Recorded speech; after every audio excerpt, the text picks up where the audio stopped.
I died choking on my own vomit in a dingy motel room off I-95.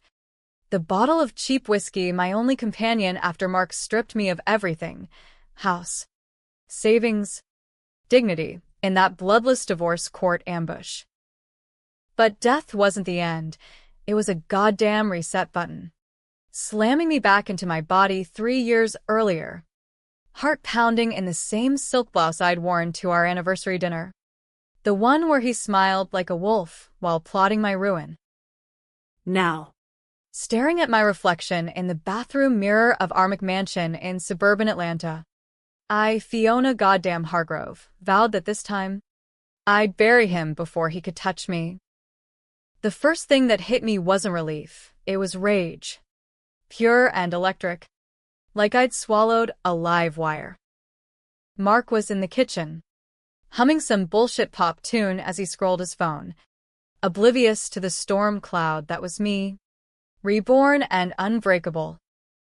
I remembered every detail of the betrayal, how he'd siphoned our joint accounts into his startup that was really just a front for laundering cash with his sleazy partner, how he'd gaslit me into thinking I was the crazy one for questioning the disappearing money, and how the judge, some golf buddy of his daddy's, had nodded along like it was all just paperwork. But the real gut punch? The secret he'd unearthed and weaponized. My father's old black Amex card, tucked away in a safety deposit box I'd forgotten about, which he'd claimed proved I was hiding assets. Lies. That card was a ghost from a life I barely remembered, tied to a man who'd vanished when I was 10, leaving whispers of Wall Street scandals in his wake. I gripped the marble countertop until my knuckles whitened, forcing a smile as I walked in. "Morning, babe," I said, voice syrupy sweet, like nothing had changed.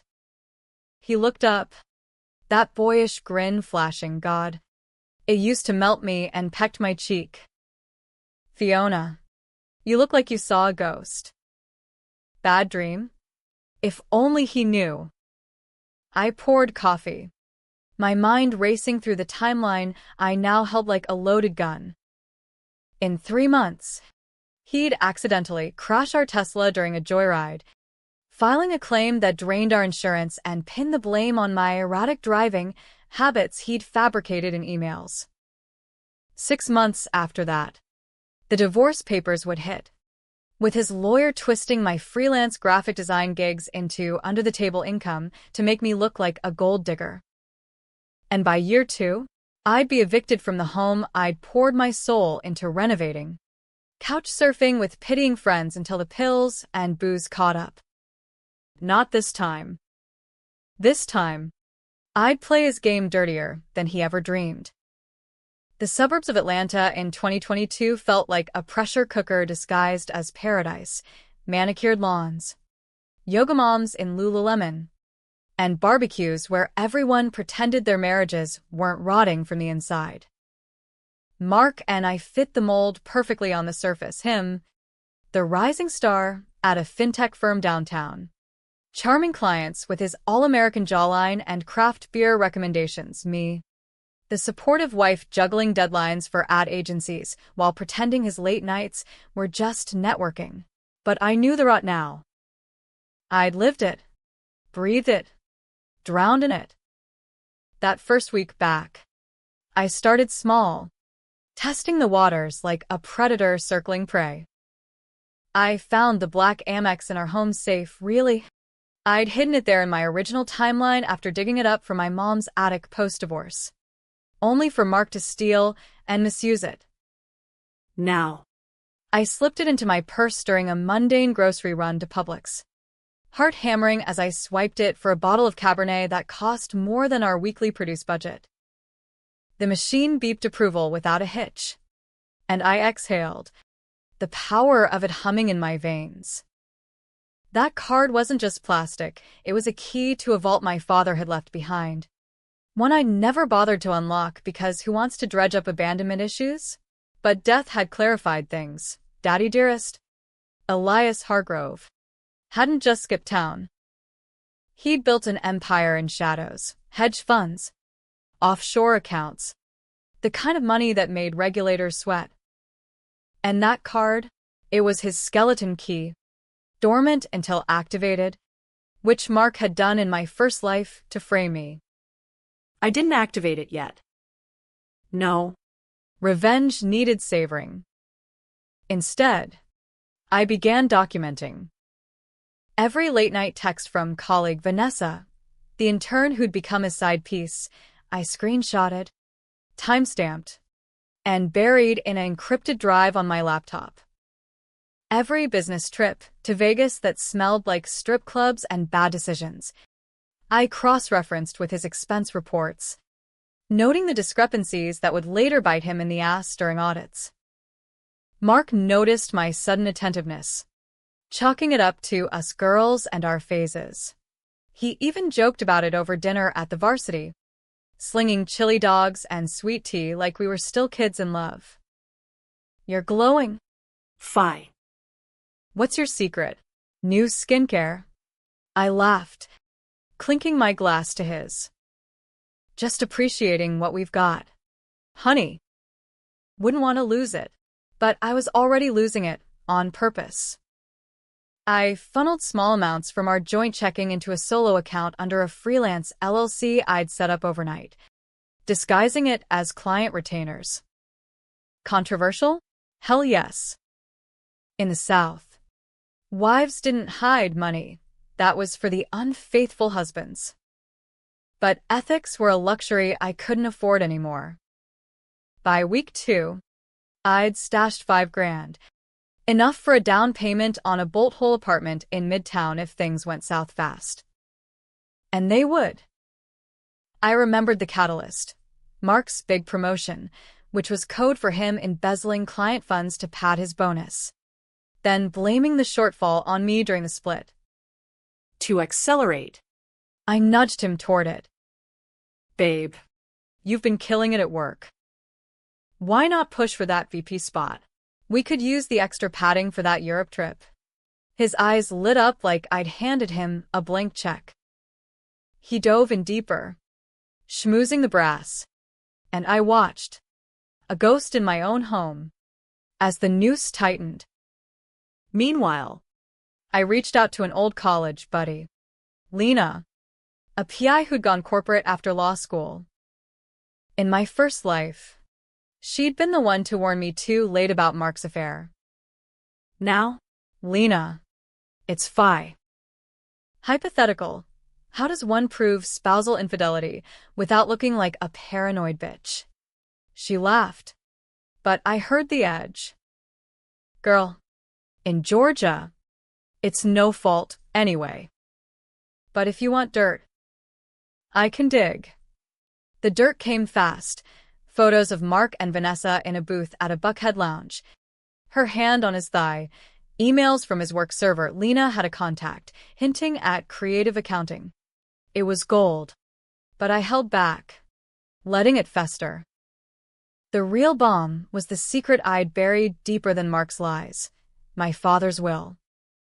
In my deathbed haze, I'd finally cracked the safety deposit box in a stuffy Charlotte bank, finding not just the card but a letter from Elias, dated the day he disappeared. He'd faked his exit to evade feds sniffing around his trades, insider tips on the '08 crash that bordered on criminal. But he'd left everything to me. Trusts, properties, a fortune in the tens of millions. All triggered by that Amex's first use after his death.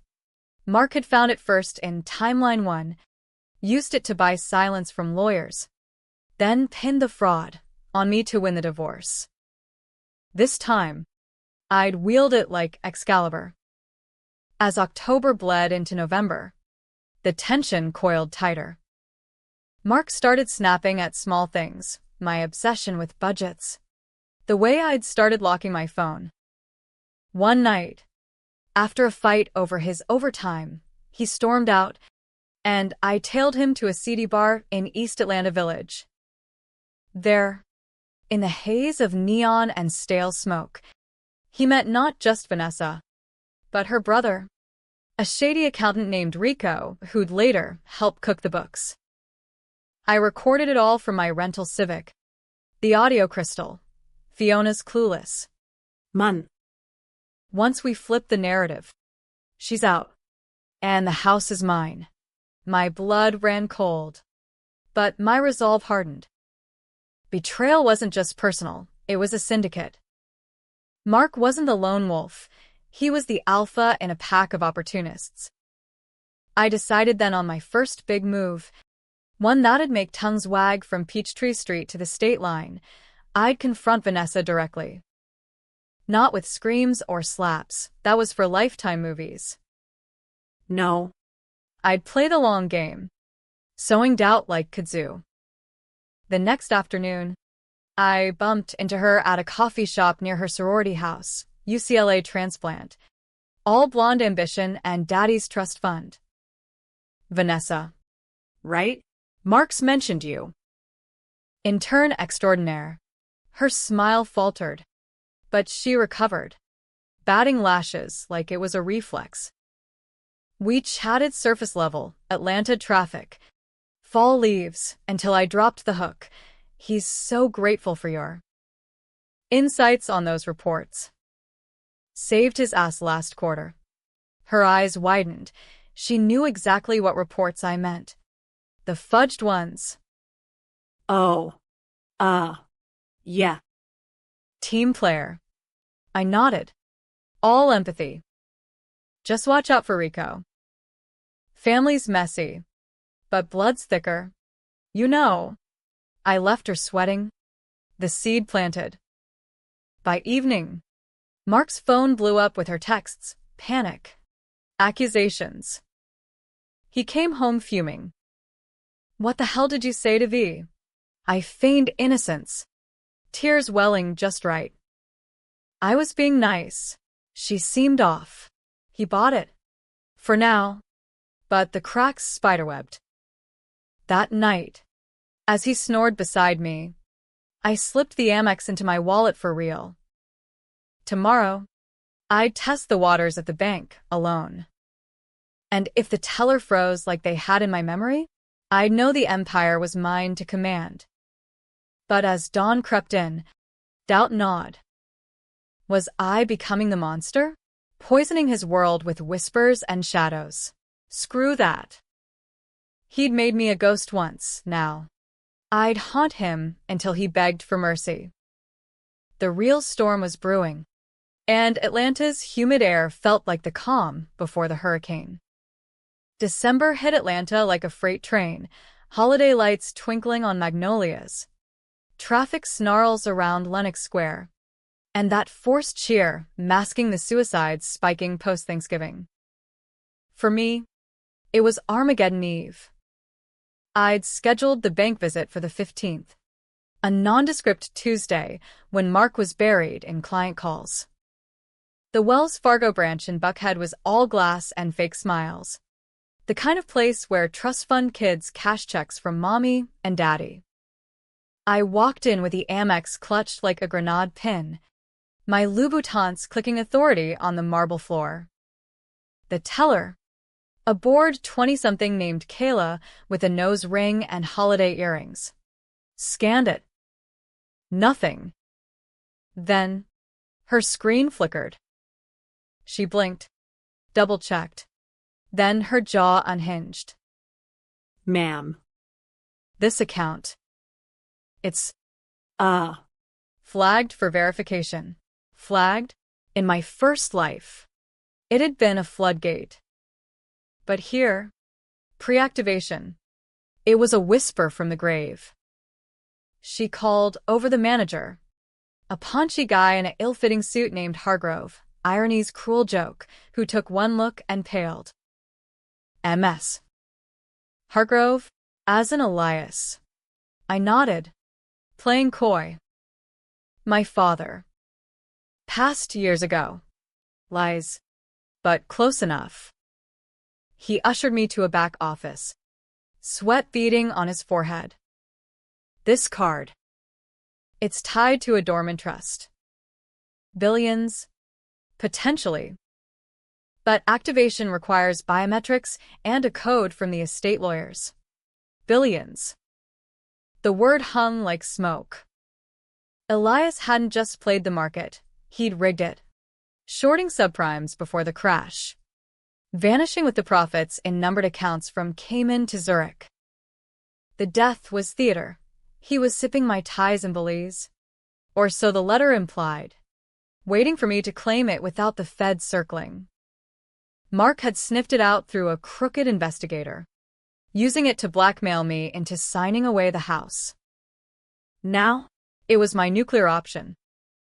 I left with forms and a promise of expedited processing, but the real high came from the power shift. That evening, over takeout from Fox Brothers. Barbecue, ribs slathered in that sweet spicy sauce Mark loved, I broached the divorce. Not with ultimatums, but a gentle probe. Babe, we've been off lately. Therapy? Or Space. His fork paused midair, eyes narrowing. Space? what? You want to call it quits over a few arguments? I shrugged. All vulnerability. Just thinking about us. Long term. He exploded. Of course. Accusations flying. My hormones to blame. How he'd built this life single-handedly. It was the script I knew by heart. The one that ended with him sleeping on the couch and me sobbing in the master bath, where I'd swallowed the pills in timeline 1. But this time, I fought dirty. It's Vanessa, isn't it? I saw the texts. Mark. The hearts. The misuse at 2 a.m., his face drained of color. Then flushed crimson. You're spying? Jesus. Fi. You're unhinged. Unhinged. The word that had sealed my fate before, painting me as the villain in court. I pulled out my phone, playing the audio from the bar, Rico's voice tinny but damning. The house is mine. He lunged for it, but I danced back, heart thundering.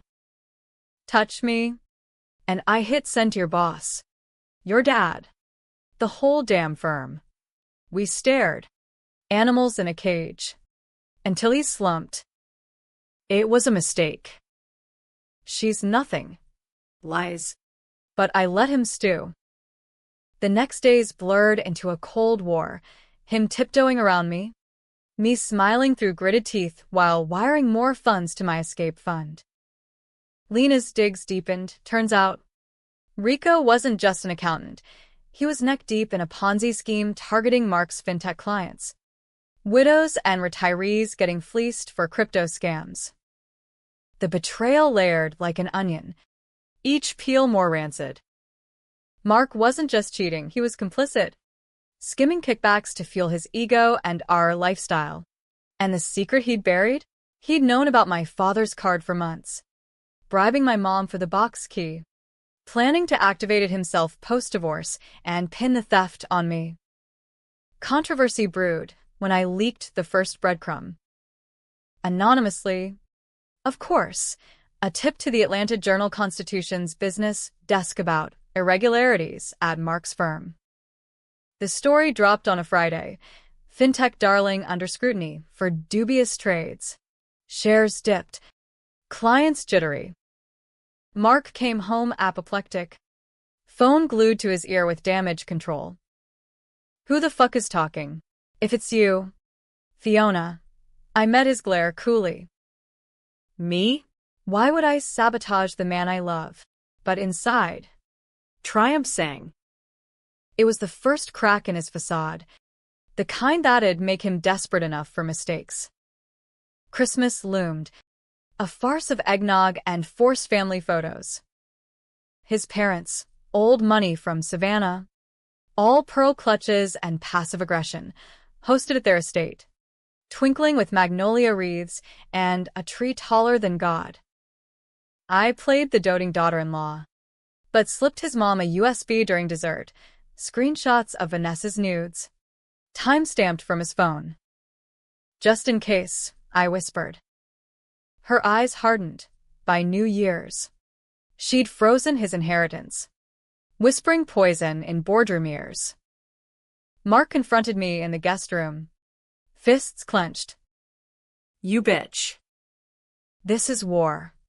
I laughed, low and mean. Darling, it started 3 years from now. You're just catching up. The real escalation hit in January, when the trust activated. I'd flown solo to Charlotte. Biometrics confirming my print against Elias's ghost, retina scans from '08, preserved like a relic. The lawyer, a silver-haired fox named Harlan who'd buried my father, handed over the keys, deeds to condos in Miami and Aspen, stock portfolios that made Bezos blush, and a directive: your father's alive. Yes. Hargrove. But claim this, and the wolves come howling. Wolves like the SEC, who'd love a resurrection story. I wired $1 million to my account that day. Untouchable. Back in Atlanta, I served Mark with preemptive papers, not for divorce, but a postnup, demanding transparency on all assets. His lawyer, the same sleaze from before, laughed it off in a deposition. This is coercion, Mrs. Hargrove. We'll countersue for alienation. Alienation. The irony burned. But I had aces, the recordings, the leaks, and now, the fortune. Publicly, it leaked, gossip columns buzzing about heiress Fiona's windfall, painting me as the scheming wife hoarding daddy's gold. Social media erupted, gold digger Fiona trending, with trolls calling me everything from harpy to homewrecker. Friends distanced, neighbors whispered at the Publix checkout. It was controversial as hell, a woman weaponizing wealth in a man's game? Sacrilege in Bible Belt, Georgia. But the tension? Delicious. Mark unraveled, boozing harder, snapping at Vanessa over texts. She bailed by Valentine's, spilling to HR about the hostile environment he'd created. Yet the high was fleeting. Guilt crept in like kudzu, choking the rage. Was I any better? Twisting lives like pretzels? Lena warned me over wine at a midtown dive. Fie. This path. It's dark. One wrong step, and you're the villain. I waved it off. But nights brought dreams of my motel death. The noose of isolation tightening anew. Still, I pressed on. The climax brewed, a gala at the High Museum, where Mark's firm launched their ethical investing app, Irony Incarnate. I'd go, glammed to kill, and drop the bomb that'd torch his world.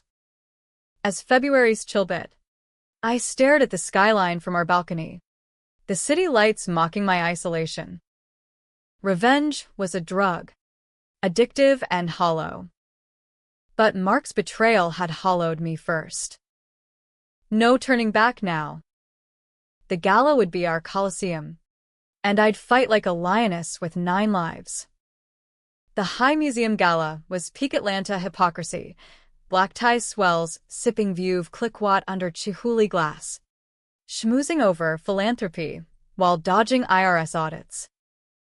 Mark, in his rented tux, worked the room like a peacock. Arm candy Vanessa long gone, replaced by desperate charm. I arrived fashionably late in a crimson gown that hugged like San Valentino. Charged to the Amex. 5 figures without a blink. Heads turned, whispers followed. The heiress. The harpy. The hurricane. I owned it. Champagne flute in hand. Eyes scanning for the kill shot. He spotted me across the rotunda, mid-pitch to a cluster of gray-haired VCs. His smile cracked. Then reformed, predator recognizing predator. Fiona. Didn't expect you here. Still playing the victim card. I clinked my glass to his. Victim? No. Honey. Survivor. Congrats on the app. Ethics in fintech bold. The barb landed. He flushed, steering me to a shadowed alcove by a Warhol print. Cut the shit. The leaks. The post-nup, it's you. Isn't it? Trying to tank me before I tank you. I arched a brow. Tank me? Like you did in the future I already lived? The divorce where you left me penniless. Slandered. Dead in a motel because your lies ate me alive. He blinked, confusion flickering before rage took hold. What the fuck are you on about? Future? You're cracked, but doubt-seated. I'd seen it before. In the rear view of our crumbling marriage. I leaned in, voice of velvet blade. 3 years from now. Mark. You crashed the Tesla. Blame me. Drain the accounts with Rico's Ponzi play. Use my father's card to frame me for fraud. I sign everything away. Alone. Broken. Then. Nothing. But I remember. Every lie.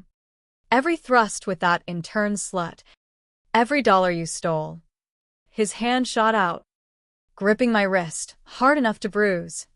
Soft enough for deniability. You're bluffing. Prove it. I twisted free, pulling my phone. Not the recordings, no. The twist. I'd hired Harlan, the estate lawyer, to exhume Elias's death certificate that week. Faked. But the discrepancies screamed fraud. And Mark's name? Buried in the metadata. A digital fingerprint from when he'd bribed the PI. Your email to Rico. Time-stamped last April. Get the Hargrove dirt. Worth millions. Check the cloud. It's live streaming to the DOJ as we speak. Lies, mostly. Harlan had forwarded it to a contact at the SEC. Anonymous tip on the fintech ties to the scheme. But Mark didn't know that. He paled, staggering back as party noise swelled around us. You. You crazy bitch. This'll ruin me. Tears welled, real ones. The kind that had swayed juries before. But I was done with pity. Ruin? You ruined me first. For what? A thrill? More zeros in your bonus? I loved you. Mark. Gave you everything. And you? You buried me alive. The alcove felt like a confessional, the air thick with his unraveling. He lunged again, not for the phone, but me, hands at my throat, eyes wild. I'll end this now. Security swarmed, gala gasps echoing as they pried him off. Flashbulbs popped, the Journal-Constitution ate it up. Fintech exec attacks wife at charity bash. The fallout was biblical. By dawn. Mark was in cuffs, assault charges, plus the SEC raid on his office, uncovering the Ponzi web. Rico flipped like a bad pancake. Naming names, Mark's at the top. Vanessa testified, bitter and broken, spilling the affair in depositions that painted him as the devil. His parents cut him off cold. The USB, my parting gift. And the courts? With my war chest. I hired the best. No fault be damned. I sued for fraud. Alienation. The works. The judge, this time, no golf buddy, saw the evidence mountain and awarded me the house. Alimony in 7 figures. And a restraining order thicker than war and peace. But the real twist? Elias. A month post-gala, as spring azaleas bloomed, he surfaced not in Belize, but a quiet call from a blocked number. Fiona. Girl. Saw the news. Proud of you. Kid. Used the card right. His voice, gravel and gin, cracked something in me. Alive. The bastard. Hiding for decades. Watching from afar. Why now? I demanded. From my sunlit kitchen, the one I'd fought tooth and nail to keep. Redemption? Or just curious if I'd burn it all down? He chuckled. Weary. Bit of both. The trusts are yours, clean now. Laundered through legit channels. But the wolves. They're coming for me. Use it to build. Not just bury. Build. The word lingered as I hung up, staring at the skyline. Mark rotted in county. Trial looming like a guillotine. I'd visited once. Through plexiglass. His eyes hollowed by regret. Fie. Please. I was scared. The money. It changed me. I pressed the receiver close. No. Mark. You changed yourself. Rot in it. Controversial? To the tabloids. Yes, I was the vengeful ice queen. Unrepentant. Feminists cheered. Trads decried me as emasculating. But in the mirror, I saw truth. A woman reborn. Scars and all. Summer brought peace. Tentative. Lena and I launched a design firm. Pro bono for domestic abuse survivors, turning pain to purpose. The fortune-funded scholarships in my name. No ghosts attached. And Elias? He turned himself in. A quiet plea for immunity in exchange for spilling on bigger fish. Last I heard, he was in witness protection, trading testimonies for sunsets. Family, fractured but forwarding. As fireflies danced over the lawn that July 4th, fireworks cracking like applause, I raised a glass to the empty chair beside me. To the girl who'd died broke and betrayed. To the woman who'd risen, ruthless and redeemed. Revenge wasn't the end, it was the forge. And damn if I wasn't tempered steel now.